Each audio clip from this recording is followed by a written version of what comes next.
બોટાદ જિલ્લાના પાળિયાદ ખાતે સરકાર શ્રી કુમાર શાળાના આરોગ્ય અને પરિવાર કલ્યાણ વિભાગ દ્વારા કેમ્પનું આયોજન કરાયું. સરકાર શ્રીના આરોગ્ય અને પરિવાર કલ્યાણ વિભાગ દ્વારા બોટાદ તાલુકાના પાળિયાદ ગામે કેમ્પનું આયોજન કરવામાં આવ્યું હતું, જેમાં વયવંદના કાર્ડ, આયુષ્માન કાર્ડ તેમજ ધાત્રી માતાઓને મળતી સરકાર શ્રીની આરોગ્યની મળતી સહાય અંતર્ગતના કાર્ડ અને સર્ટિફિકેટનું વિતરણ કરવામાં આવ્યું હતું. આ કેમ્પમાં પાળિયાદના તેમજ આજુબાજુના ગામડાના વ્યક્તિઓને મેડિકલ સારવાર તેમજ વિવિધ કાર્ડનું વિતરણ કરવામાં આવ્યું હતું. અહેવાલ રોહિત આર જતાપરા. મકવાણા કૈલાસબેન પી, FW પાળિયાદ 2.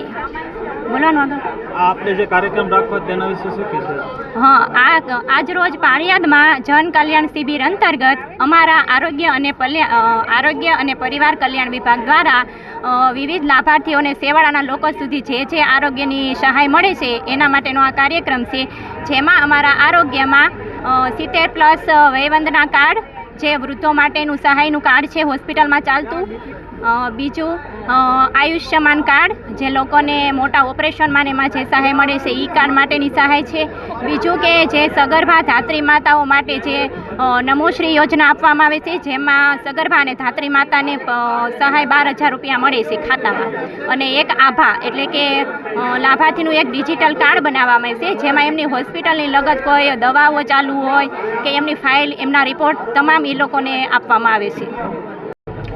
મારું નામ અશોકભાઈ ધ્રુવભાઈ માથોળિયા, જિલ્લા પંચાયત પ્રમુખના પ્રતિનિધિ અને ઉદ્યોગ શાળાના કન્વીનર, બોટાદ જિલ્લા.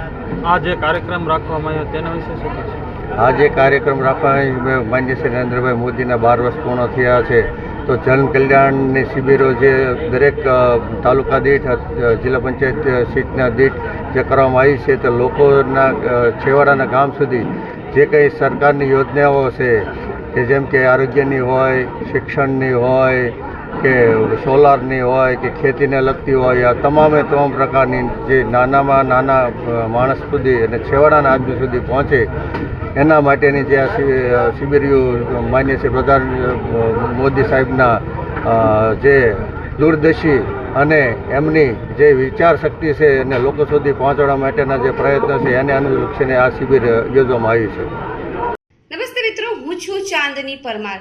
આપની મનપસંદ ચેનલ એટલે કે દીવ મિરર ન્યૂઝ ચેનલને લાઈક કરો, શેર કરો અને ફોલો કરો. અને હા, તેમાં દરરોજ તાજા સમાચાર જોવાનું ભૂલશો નહીં. નમસ્કાર દર્શક મિત્રો, હું છું પાયલ બામભણિયા. આજના મુખ્ય સમાચાર દેશ વિદેશ, ગુજરાત રાજ્યના તાજા બ્રેકિંગ સમાચાર નિહાળો દીવ મિરર ન્યૂઝ ચેનલ પર દરરોજ રેગ્યુલર.